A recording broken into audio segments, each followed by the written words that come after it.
Warning. Gory Storytime is a horror movie review show by a son and his dad who thought that letting his 5-year-old watch scary movies was acceptable.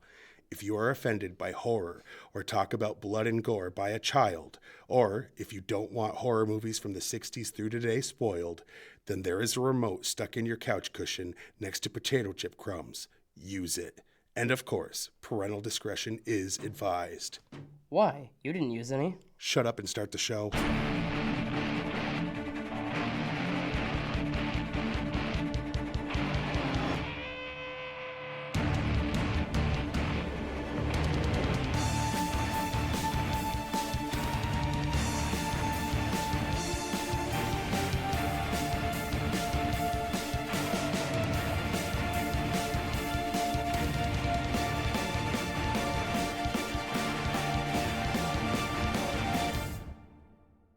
Welcome to Gory Storytime. I'm your host, Jason. I'm his co-host and father, Craig, and this weekly show has become bi-monthly. Yeah, right? No, last week, 4th of July happened, and we assumed they were closed on Friday, and we were wrong. Oh, we were sorely wrong. We did have a movie watched, which we're going to review now, but, you know, we'll try not to make that mistake in the future. Speaking of mistakes, we are trying to do 4 comedy horror movies, and what we watched was a comedy movie. Yeah. It was a comedy movie making fun of horror movies. But like, Tucker and Dale has gory, realistic horror stuff. You know, what was the other one? Like Shaun of the Dead. Yeah. You know, the one we did last time. The one we reviewed the last episode. I know, and I forget. Parents. Yes. That's how long it's been since we've been here. We have to have someone who tries not to pay attention while filming tell us what we did. Yeah. But anyway, next week we'll try to do one that has more horror to it, because this one was just a comedy. It was. It was like the scary movie of The Omen. It was just about the airplane or Naked Gun of The Omen. Actually, it didn't get all slapsticky, though, to be fair. Right. Which probably helped when we get to the Rotten Tomatoes ratings or whatever for the critics, because if it was slapsticky, they tend to not agree with that number. But anyway, let's tell them what we actually did watch. Little Evil. Starring apparently the guitarist from AC/DC. Watch any of their music videos and tell me that's not I know. dead on. Yes. But anyway, no. Yeah, it is Adam Scott, just like he'd said. Oh. Anyway. Okay. Sorry. Let's have a conversation that doesn't revolve around a conversation we had off air. Basically, it's the plot of The Omen, except instead of it being the mother and father together, it's a stepfather who comes in, and his stepson is the embodiment of evil because he is the seed of Satan. Yes. Or is he? Yes, by the way. Yes. Spoiler alert. 100%. Yes, he is. Because instead of being is he or isn't he, it suddenly takes a turn where yes, he is, but does he have to do what his dad wants? Because what did he say? My dad wants full custody? Yeah. Yeah. Which was a nice way of putting it. Well, considering what that meant for him was... like complete and utter damnation. Well, it wanted him murdered. Oh, yeah. Like he had to be sacrificed, which isn't the story of Damien, but whatever. Oh, no. Anyway, the point is, it's basically, if you've seen The Omen, it's that basic plot line, only it's a stepfather instead of a father. And there's jokes. The stepfather is trying to stop the end of the world. Yes. We'll get into it later, but my favorite scene is more of a favorite character, and it was a small cameo bit, and you know who it is when I say a small cameo bit. Oh. Okay. Anyway, let's play the trailer, and then we'll get into some behind-the-scenes facts and stuff. Everybody please welcome Gary. Hi, Gary. Well, my wife and I just recently got married. Gary! Hey! She's perfect. She's everything I ever wanted. And, you know, I'm having a little tiny bit of trouble bonding with my new stepson, Lucas. Whoa, look at that. You found some earthworms. Good talking to you, buddy. Never really looks me in the eye. Doesn't talk much, except when he yells at me to get out of his room. Using this weird little goat puppet thing. I get this sense that he's, That he's evil incarnate? yeah. Remind me again how Lucas was conceived? You remember when I told you about that crazy time in my 20s where I joined that sort of like cult? No, I don't think you told me about that. A doomsday cult believes a child will rise up from hell to rule mankind and to bring on the end of the world as we know it.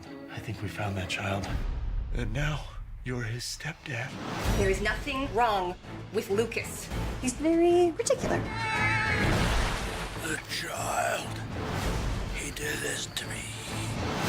You told me that was normal, that all kids are dicks. That's true, kids are dicks, man. But this is a different level. He's like top of the dick chain, bro.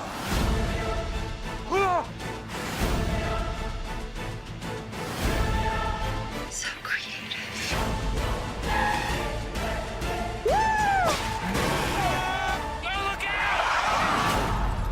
This is so great. Dude, bro, you gotta relax, man. How can I relax? We're in a cornfield. So? What good thing has ever happened in a cornfield, Al? Well, I don't know. Field of Dreams is pretty cool. Zero ideas. All right. There's obvious references to other movies in there too. But before we get into the... Ooh, excuse me. Couldn't have done that while the trailer was playing and they wouldn't have heard you be a pig? Apparently not. But let's get into these commercials that help us get this fat stacks of cash that we are rolling in. You know, we're not rolling in the deep, we're rolling in the dough. Why? Those don't go up yet. Oh. I'm talking about how much money we make off these commercials doing a community television show where we review horror movies. Big, fat stacks of cash. Anyway, this week, Gory Storytime is brought to you by the Help Me Be Offended app. Are you a millennial looking to be offended by everything but can't find something to whine about? The Help Me Be Offended app is here for you. Just input the name of the movie, song, game, book, historical figure, etc., and the Help Me Be Offended app will tell you all the reasons you need to label it racist, sexist, homophobic, and more. That's the Help Me Be Offended app, which, by the way, being an app makes it itself offensive to the disabled, elderly, and those who aren't technology inclined. Remember our slogan, you know you're offended, let us tell you why. Seems to be the reality nowadays. And by Baby's First Ouija Board. Baby's First Ouija Board is the perfect gift for the heathen family in your life. Yeah. Okay. We know that not all babies are little angels, so why not start them off on their journey to the dark side with a toy that can literally call demons into their lives, from the start. They will never need an imaginary friend when they can talk to Satan himself. That's Baby's First Ouija Board, from the makers of My Little Book of Satanic Prayers and Devil Worship for Babies, for Dummies. Yeah, for babies? Yes. Weirdo. Anyway, let's give some behind-the-scenes info. Or as I call, the meat and beef. Yes. You go first. Sally Field and Eli Craig are mother and son. Which is which? Yeah. When Al mentions that his stepson always wants to watch the Pitch Perfect movies, everyone reacts negatively, including Larry, played by Donald Faison, who appeared in Pitch Perfect. Yes. When Al is telling the group about his stepson, he says, "Let's put on some Rush. Put your hand on a speaker and hand on your heart. See if you feel something." I said, "What are you feeling?" He said, "Nothing." I said, "That's America." He didn't get it. The joke is that they're a Canadian band. Yes, Rush is Canadian. A. Yeah. That's my Canadian accent. A. A. I can't do the head flapping thing from South Park. Oh, no, that'd be scary. The water park featured is called Pioneer Waterland. Many of the water attractions at the park were actually used in the film. Considering we saw them on water slides and stuff, we knew that something was used and Right. it seemed like real. But go ahead. Eli Craig, the film's writer and director, plays the person with the clipboard in the final soapbox derby scene. A goof that they made. While at the bar, Bridget Everett's character suggests she will not go to Bethlehem, Israel. Bethlehem is a Palestinian city in the West Bank. So it's not in Israel. Right. Factual error. While stepdad is locked in the cop car calling his wife, his Samsung screen is on for the entire phone call. The screen should turn off after someone answers it. I mean, that's kind of nitpicky, but yeah, it is true that it would shut off. This movie is basically a comedy remake of The Omen, which we already said. Yeah. The manner in which the Antichrist is conceived is the same as Rosemary's Baby. Yep. And this is a parody of a bunch of horror movies, which you claim Rosemary's Baby is not because you are, well, how should I put this nicely? Because I'm not going to say retarded, that's not nice. What I will say is you hang out in a classroom with a helmet on in the corner drooling and get picked on by everybody else. Well, I didn't want to offend anyone. Right, of course. The movie is heavily inspired by The Omen. Lucas swinging on the swing, wearing the same kind of clothes and same haircut. He has the same date of birth as Damien. Gary is told to go to Bethlehem to find answers. He actually mentions the movie itself at one point and talks about its ending. Yes, all of those things happen. Rapture can be seen written backwards, like in the red rum scene in The Shining. And according to the trailers for the new Dr. Sleep, there's a scene where the guy wakes up, looks in, sees red rum And written. that's the poster, actually. And the child talks to the television as the kid did in Poltergeist, which we saw in the trailer there. Yeah. There wasn't a lot of facts, so we had to get into references that it made and stuff like that, so. I mean, here's another thing. That guy was in Parks and Rec. Yeah, and that girl was is in Ant-Man. She's the Wasp. Ant-Man and the Wasp. She was in both. Yes. And she was on Lost. And she was in this movie. And she's goddamn hot. Well, you'll have that. Just throwing it out there for anyone that doesn't have eyes. Now I've offended those viewers without eyes. Visually challenged. No, if you don't have eyes, you're not just challenged. Like, it's an impossibility. No, it's challenged. It's challenging, probably, to do most things. Anyway, they probably do better than you would. Oh, so what did the fans give this? The fans rated this movie on Rotten Tomatoes an average of 46%, making it rotten. Making it not very fan favorite. And what about the critics? And the critics gave it a 92. Which means, because of the religious themes, but it's mocking religion, they get to say, we'll give it a good rating. That's politically motivated because it's definitely not in the 90s. It was good, but it doesn't deserve to be in the 90s. No.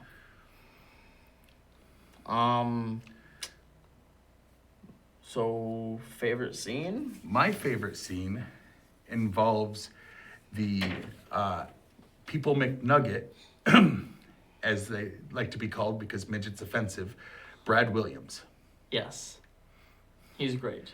His whole character, he's just so gung-ho. They're waiting for someone that's going to help them, like, stop the end of the world, and they're expecting a big guy, and this big guy comes by, and they're like, hey, and he's like, I'm not him, and walks away, and then you see Brad Williams. Yes. Who looks up to my Chucky doll. It is a great thing. I mean, he's a little fella. Yes. He's funny as hell in his stand-up. He's funny as hell in this movie, and I just love his character. I'd have to say my favorite scene was the twist at the end. Right. Well, it wasn't much It wasn't twist. the end. You were talking about Well- like right after the water park? Where he's like, oh, you don't actually have to be, and then he gets Yeah. kidnapped. Yeah. Yeah, well, that was kind of a twist. It was like a Well, that led super into change like of the pace. third, like, Like the last 15 minutes. eh. Anyway, the last like third of the movie actually. Whatever. Then the last third of the movie was like 15 minutes. No, Whatever. It felt much shorter because it was much faster pace at the end. it was faster paced, but it still, Whatever. I liked the twist. I thought it was Yeah. great. which they just took from The Omen 2, where he got to decide if he wanted to be evil or not. Oh, I haven't seen that one. Yeah. Is it good? Yeah. Okay.